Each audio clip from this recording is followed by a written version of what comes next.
Pessoal, dá uma olhada no saque que eu fiz essa semana trabalhando para a internet com o YouTube, olha só. E esse aqui é o meu resultado com apenas um canal Dark, sem precisar aparecer e sem precisar investir absolutamente nada. Mais de 250 mil reais que eu recebi aqui na plataforma do AdSense.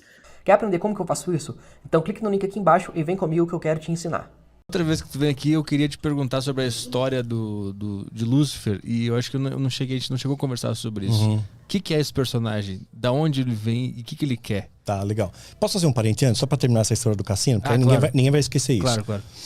Tem uma alegoria, que eu acho legal, as pessoas pegam a alegoria e guardam isso, né? Teve um cara que as pessoas são muito ligadas a número, né? Daniel, nasci no dia 7/7 de 77, então tem alguma coisa na minha vida, né? Sou Deus, então. Então tem, o demônio quer me pegar por causa da data, da placa do carro, enfim. Então tinha um cara nessa alegoria que realmente, para ele tudo dava 7, e 7 era um número que ele gostava muito. Aí ele conseguiu um trabalho. Ele tinha que acordar às 7 horas, mas ele acordou um pouquinho atrasado, às 7 horas e 7 minutos. Então, ele se desesperou, se atrapalhou. Para conseguir chegar a tempo, ele pegou um táxi. O final da placa do táxi era 77. Ele chega no emprego dele, né, com 7 minutos também de atraso, porque correspondeu. E aí ele vai, por acaso, ele olha o saldo dele no banco, como é que tá? Ele tem 7 mil. Então, ele tem certeza que Deus está falando com ele. Ele vai no Jockey Club, aposta 7 mil reais no cavalo número 7. Aí que acontece? O cavalo chega em 7º lugar. Então, quer dizer, toda essa bitolação, né? Não adianta nada, né? Então, quer dizer, se pautar por número, você tá lascado, né? E pode ser também ele, né? O Lúcifer se passando por Deus para enganar o cara também, né? Às vezes a pessoa se enxerga o que quer enxergar também, né? Sim. Às vezes, se você cismar com o negócio, você seleciona os dados, né? E aí você acaba enxergando o que você quer, né? Para favorecer seu ponto de vista. Tem que tanta coincidência nessa história também que é difícil o cara não acreditar, né? Mas às vezes tem gente, por exemplo, acorda às 3 da manhã. Acordei, é o horário do demônio, pelo satanismo, até a hora que faz os rituais mais robustos, né? Para fazer um espelhamento, né? Jesus teve vitória na cruz às 3 da tarde. Jesus morreu às 3 da tarde. Aí começa a nova aliança. Aí, às 3 da madrugada, que é o efeito espelho, seria a hora do demônio. Seria mais ou menos o que aconteceu no Horror em Amityville, né? Onde o menino lá matou a família inteira. Esqueci o nome do cara. Lembra dessa história? Isso foi aqui? Não, foi nos Estados Unidos. Tá, porque aqui tem uma parecida também, né? Do menino. Teve também aqui? Aqui em São Paulo. Como é que é? É um caso famoso. Tem uma delegada que veio e falou sobre isso. Eu não vou lembrar também. Teve o caso Evandro, é esse? Que o menino foi pra escola, matou a família? Não, esse é outro. Isso aí é outro. Mas esse caso que tem a ver... O que era coisa... Não, aí que tá, que às 3 horas da manhã o povo acordava e achava que era do demônio. Mas é um ritmo biológico, né? Então, às vezes, a pessoa acorda e calha dela acordar às 3 da manhã, ela fica pensando, acordei às 3 da manhã. Aí você programa o teu cérebro, né? Muitas vezes eu vou dormir e falo, preciso acordar às 7. Eu acordo às 7. Né? Sem despertador. O cara pensou tanto nas 7 da manhã. Eu já estou acostumado. Aí não posso atrasar. E eu acordo às 7, né? Agora, tem gente que fica tão bitolado e acorda às 3 da manhã e acha que é o demônio que está acordando. Mas não, acordou porque acordou, né? Mas tem algum momento que é real? Que é um sinal do demônio? Ou que nem estão fazendo sempre. alguma coisa? Aí tem que passar muito filtro nisso, né? Que filtro que se passa para descobrir? Você tem que passar filtro da vida daquela pessoa, né? Quanto que ela é sugestionada, quanto que ela é susceptível àquilo. Porque senão a pessoa vai achar demônio em qualquer lugar. Mas e como é que eu sei que isso é verdade? Como é que eu sei que é pra valer, que é verdade? Bom, se você é um cristão e você tem o Espírito Santo, Deus ele coloca aquilo para você de maneira muito clara, né? Que você está sob alguma coisa. Se Deus está mostrando algo, tem que ter um propósito. Já começa por aí. Então não vai te acordar às 3 da manhã, para quê? Para quê? Então, sei lá, é para você orar um pouco, né? Para você ler alguma coisa que vai te edificar. Agora acordei, o demônio me acordou. E daí? Te acordou e ainda volta a dormir. Né?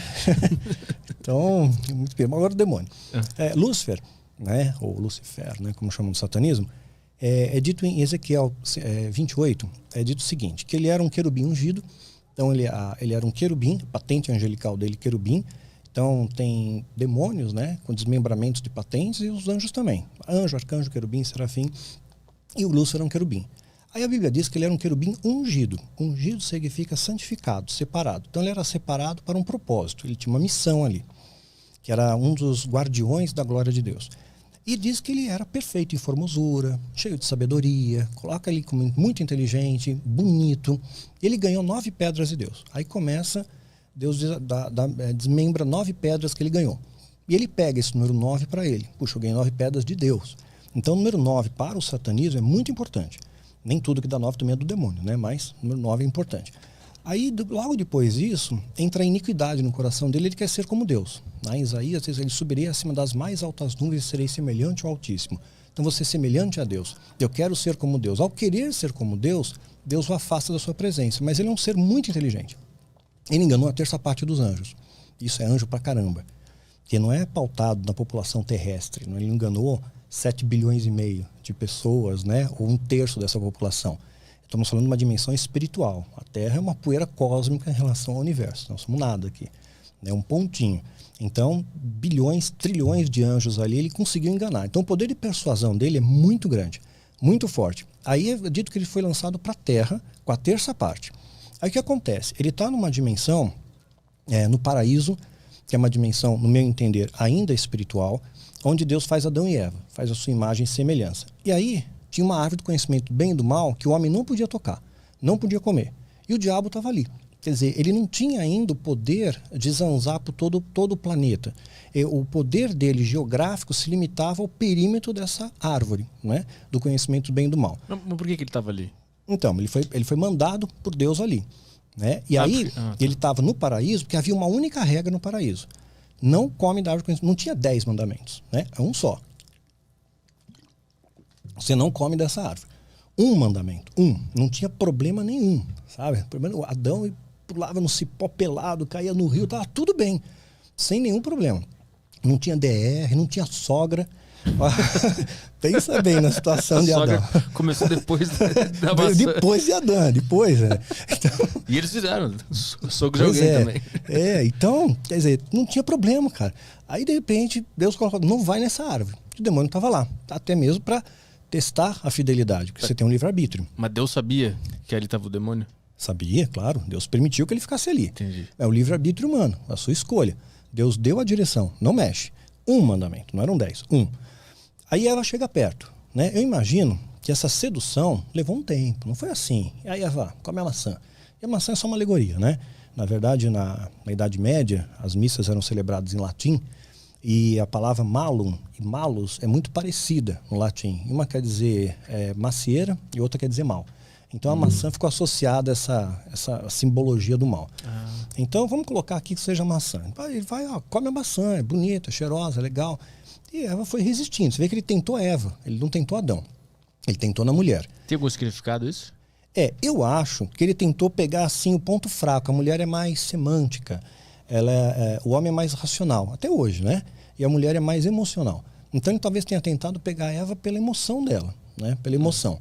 E talvez, uma hipótese que ele pode ter usado, ele pegou e falou, olha, come a maçã, ela não queria. Aí ele falou, vou te contar um segredo. Quando você fala para uma mulher, vou te contar um segredo, o que acontece? Todos os sentidos da mulher estão antenados em você naquele momento. Ou vou fazer uma surpresa, dos dois. Acabou, ela não tem mais espaço, tempo, mais nada. Só existe você naquele momento para contar o segredo. E Lúcifer deve ter dito para a mulher, olha, vou te contar uma coisa, maçã emagrece. Ela comeu o pé inteiro, né, para emagrecer. Então, comeu, tentou, ela passa para Adão, os dois pecaram. Aí o que acontece? A partir daí, Lúcifer ele entra na nossa dimensão de tempo, digamos assim. E essa dimensão paraíso ainda era uma esfera espiritual.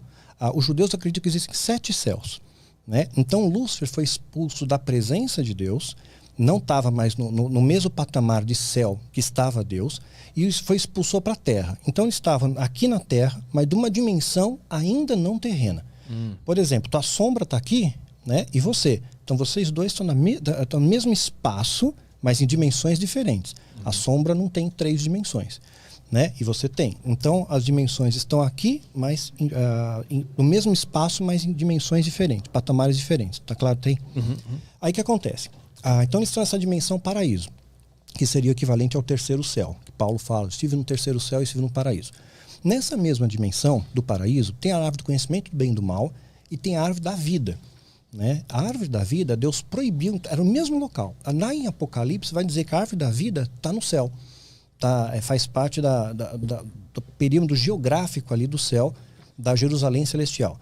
Então ele pega essa árvore da vida, Deus coloca querubins para tomar conta do caminho, para ninguém chegar perto nela. Colocou querubim, mesma patente hierárquica que o próprio Satanás. Você pega um outro exemplo bíblico, você vê como é que existe esse respeito hierárquico.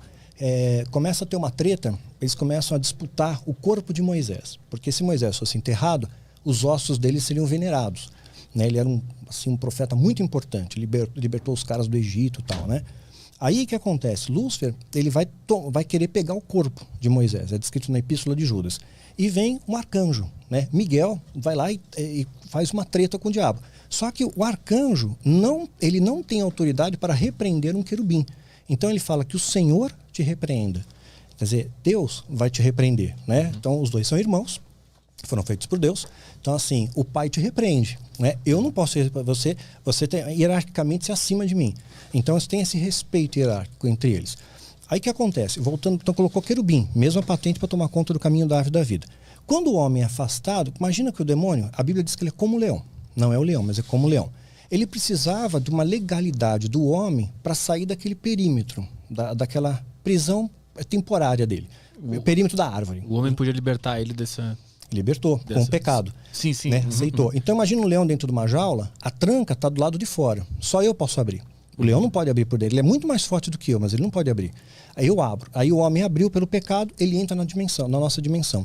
Entrando na dimensão humana, ele vai corrompendo o homem. Ele vai se apresentando como um Deus para o homem.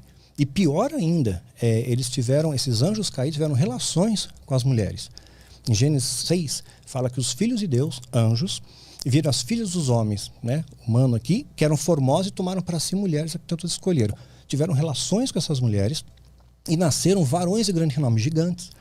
E a arqueologia comprova que os gigantes existiram, né, e comprova historicamente também pela Bíblia.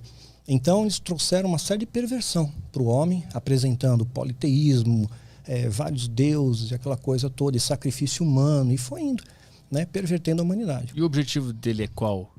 Só perverter? Destruir. Tipo assim, ele sabe, né, tipo, que Deus é mais poderoso. É evidente que ele sabe. A criatura nunca vai ser superior ao Criador. Mas ele vai causar o máximo de destruição que ele puder. Tipo, eu vou para prisão, mas eu vou levar todo o máximo de pessoas comigo. Vou causar o máximo de dano possível. Se nessa história a Eva não tivesse comido a maçã, como é que a humanidade estaria agora? Eu acho que estaríamos bem, de boa. Mas ia ser para sempre, não ia existir terra, essa vida que a gente conhece aqui? Acho que a gente estaria numa dimensão espiritual, né? Que eu acredito que nós vamos voltar para essa dimensão espiritual, que é a nossa natureza, né? E não estaríamos sofrendo toda essa retaliação, né? Toda essa consequência que teve desdobramento do pecado original. Então, nós somos filhos do demônio? Nós somos filhos de um pecado, né? De um pecado, de uma falha humana, de pecado. Esse pecado deu a legalidade para o demônio para entrar na nossa vida, na nossa esfera, na nossa dimensão e causar destruição em nosso meio. Mas assim, tu, como indivíduos, a gente existiria da mesma forma nesse outro lugar? Eu creio que sim. Só que não teríamos a mazela do pecado, não teríamos a dor, o sofrimento, né? Tudo que ser humano consiste. Agora, uma coisa que eu pondero, quando perguntam para mim, tem vida em outro planeta? Eu acho evidente que tem, né? Porque o universo é gigante, né? Tudo que a gente enxerga é 4% só. A gente só enxerga o universo visível para nós é 4%. Esses 4% a gente não entende nada. Ninguém sabe o que é matéria escura ainda direito, não tem uma explicação para tudo.